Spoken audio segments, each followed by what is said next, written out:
Slick back.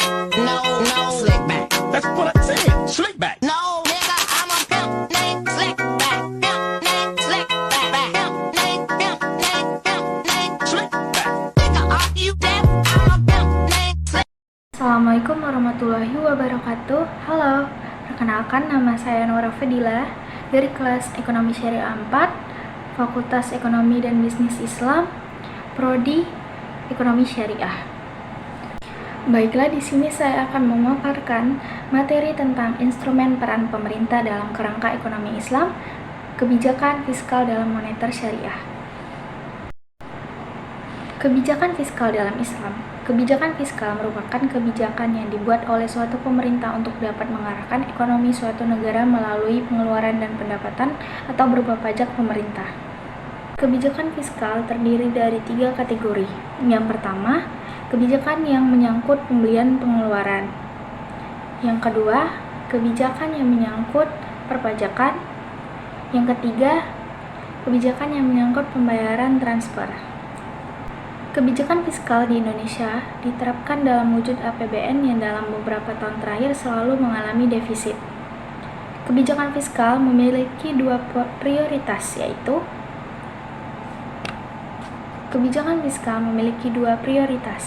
yaitu yang pertama, mengalami defisit anggaran pendapatan dan belanja negara atau APBN dan masalah-masalah APBN lainnya.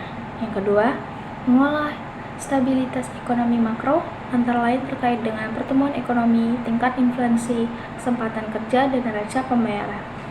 Faktor penentu. Yang pertama, pendapatan negara. Kedua, belanja negara. 3, pembiayaan. Karakteristik kebijakan fiskal dalam sistem ekonomi Islam. A.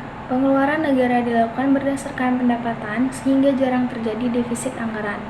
B. Sistem pajak proporsional. Pajak dalam ekonomi Islam dibebankan berdasarkan tingkat produktivitas. C. Penghitungan zakat berdasarkan hasil keuntungan bukan pada jumlah barang. Tujuan dari ekonomi kebijakan moneter ini adalah untuk mendukung tercapainya sasaran ekonomi makro, yaitu pertumbuhan ekonomi yang tinggi, stabilitas harga, pemerataan pembangunan, dan keseimbangan neraca pembayaran. Keberhasilan kebijakan moneter dipengaruhi oleh 3 indikator. Yang pertama, uang beredar. Yang kedua, pengendalian pergerakan nilai tukar. Yang ketiga, target inflasi. Di sini juga ada kebijakan moneter dalam Islam. Kebijakan moneter adalah tindakan yang dilakukan oleh otoritas moneter, biasanya atau bank sentral, untuk mempengaruhi jumlah uang beredar dan kredit yang pada gilirannya akan mempengaruhi kegiatan ekonomi masyarakat. Uang dalam Islam. Uang merupakan sesuatu yang secara umum diterima di dalam pembayaran untuk pembelian barang-barang dan jasa-jasa serta untuk pembayaran utang-utang. Fungsinya yaitu sebagai sesuatu alat tukar, sebagai unit penghitung, sebagai alat penyimpanan nilai atau daya beli, dan sebagai standar pembayaran yang ditangguhkan. Untuk disebutnya uang, suatu benda harus memenuhi kriteria sebagai berikut ini. Yang pertama, portable, yaitu mudah dibawa dan mudah untuk ditransfer. Yang kedua, durable, yaitu secara fisik tahan lama. Yang ketiga, divisible, atau mudah dan dapat dibagi-bagi menjadi besar, sedang, dan kecil sehingga mudah untuk dibawa atau dibelanjakan. Keempat, uniformity or homogeneous atau standardizability, yaitu harus seragam dan dapat menstandarkan nilai. Kelima, fungible, yaitu semua unit moneter memiliki nilai yang setara. Yang keenam, weighable, measurable, or countable. Penurunan kualitas uang seharusnya tidak mungkin terjadi atau paling tidak terdeteksi. Uang memiliki 5 macam jenis. Yang pertama, uang komoditas. Kedua, uang representasi. Yang ketiga, uang fiat. 4, digital money. Kelima, digital currency. Uang elektronik dipersamakan dengan uang, maka pertukaran antara nilai uang tunai atau cash dengan nilai uang elektronik merupakan pertukaran atau jual beli mata uang sejenis yang dalam literatur fikih muamalah dikenal dengan al-sarf, yaitu tukar menukar atau jual beli mata uang.